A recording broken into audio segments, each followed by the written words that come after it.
Dobrý den, vážená poroto, vážení diváci. Jmenuji se Tomáš Klíma a jsem studentem třídy sexty na Gymnáziu Boskovice. Ke vzdělávání mám velice blízko. Rád poznávám svět kolem nás a ve škole trávím podstatnou část svého času. Vidím učitele, poslouchám jejich výklad a pozoruji, s čím by potřebovali pomoci. Bavím se i se spolužáky a sleduji, jaký je jejich postoj ke vzdělávání. Musím přiznat, že je mnohdy pasivní a bohužel spíše negativní. Pravdou je, že české vzdělávání a školství není ideální. Trápí je zastaralé učební osnovy a neefektivně se v něm využívají moderní technologie. Proto jsem si v mé středoškolské odborné práci dal za cíl pomoci studentům a učitelům efektivněji využívat moderní technologie a zlepšit tak kvalitu a efektivitu vzdělávání v České republice. V teoretické části jsem čerpal z českých i zahraničních zdrojů.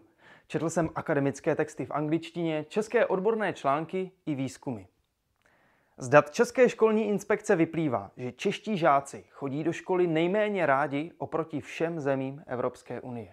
Dokonce i podíl všech rodičů nespokojených se školou je třetí nejvyšší na světě. Čím by toto mohlo být způsobeno? Z průzkumu agentury Ipsos vyplývá, že největším problémem českého vzdělávání jsou zastaralé učební osnovy nebo již dnes rámcové vzdělávací programy. Dalším problémem podle 5 respondentů je nedostatečné využívání moderních technologií v hodinách. V tomto jsme opravdu vysoce pod průměrem celého světa. Co se týče moderních technologií, když se řekne toto slovo, většina učitelů i rodičů si představí malé děti a nebo studenty, jak nedávají pozor a pod lavicí si hrají hry nebo píšou s kamarády. To je opravdu jedna z největších nevýhod moderních technologií. Studenti je zkrátka mohou lehce zneužít. Ale mají pro ně i mnohé výhody. Můžou je motivovat ke studiu, zvýší kvalitu i efektivitu jejich učení. A i pro samotné vyučující představují mnohé výhody. Zrychlí a zjednoduší jejich přípravu na hodinu. A i samotnou výuku mohou zlepšit. Učitelé mohou žákům promítnout multimédia, videa, používat moderní pomůcky a aplikace a nemusí například trávit tolik času psaním všeho na tabuli.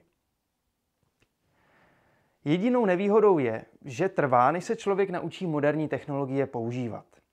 Teorii jsem doplnil o praktický výzkum.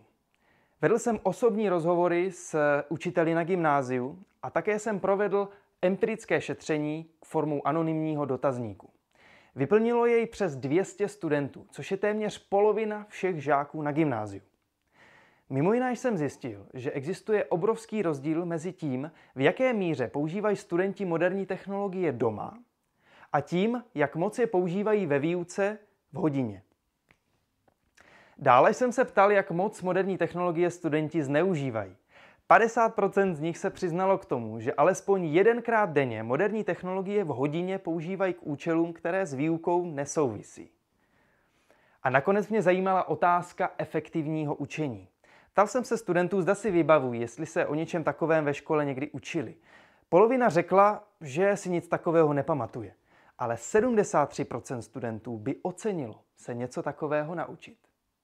I s tím jsem se studentům rozhodl pomoci v rámci prvního výstupu z mé práce. Vytvořil jsem pro ně vzdělávací platformu Vision ED, vize ve vzdělávání. Na této platformě se studenti naučí efektivně vzdělávat s využitím moderních technologií.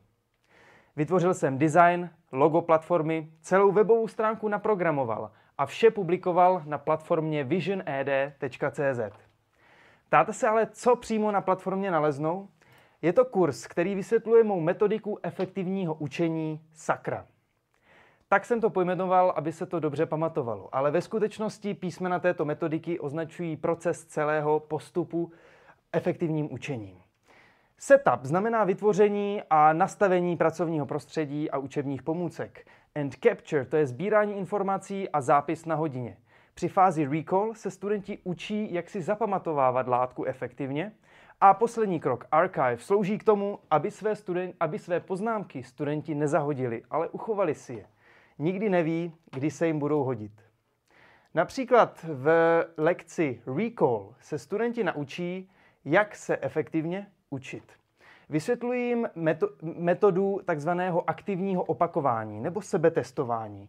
A k tomu se výborně hodí aplikace Quizlet, kde si studenti vytvoří sety otázek a ty si mohou prostřednictvím zábavných her opakovat a učit. Platforma Vision ED ale řešila jen polovinu celého problému. Ještě důležitější roli v modernizaci vzdělávání hrají samotní učitelé.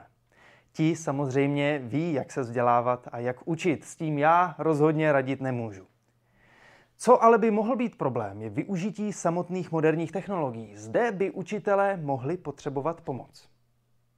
Pedagogové už mají přístup k počítačům ve škole. To problém není. Otázkou ale je, jak tuto techniku využít.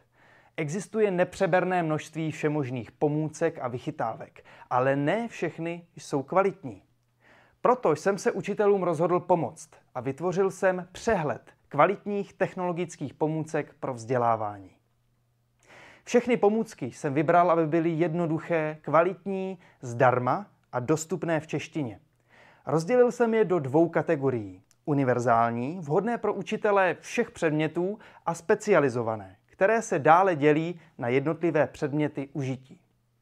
Učitelé ale měli námitku, proč je přehled dostupný pouze jako součást mé odborné práce.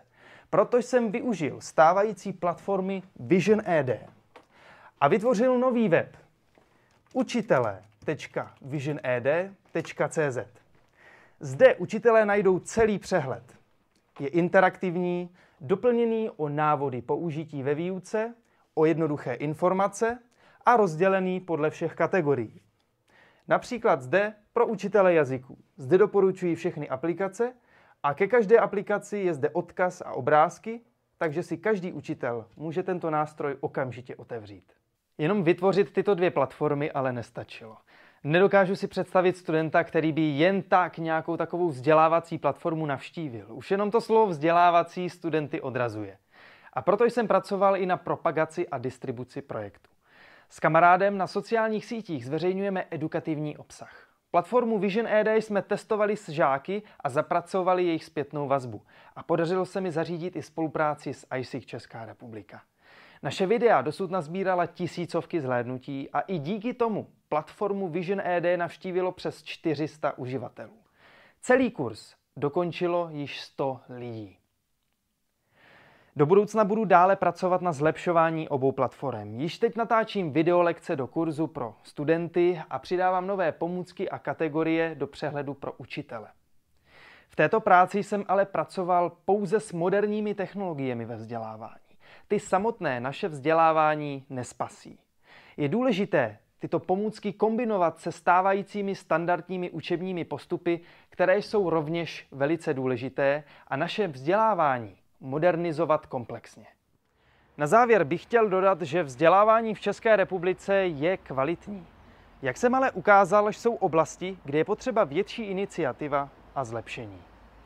V mé středoškolské odborné práci jsem nejdříve teoreticky analyzoval celý český vzdělávací systém a vytyčil problém v oblasti moderních technologií. Definoval jsem jejich výhody, nevýhody a provedl praktický výzkum. V rámci práce jsem vytvořil 2 výstupy. Vzdělávací platformu pro studenty a přehled kvalitních technologických pomůcek pro učitele. Obě tyto řešení pomáhají oběma skupinám využívat moderní technologie efektivně a pomáhají tak při modernizaci českého systému a vzdělávání. Nakonec bych chtěl všem studentům a pedagogům říci následující.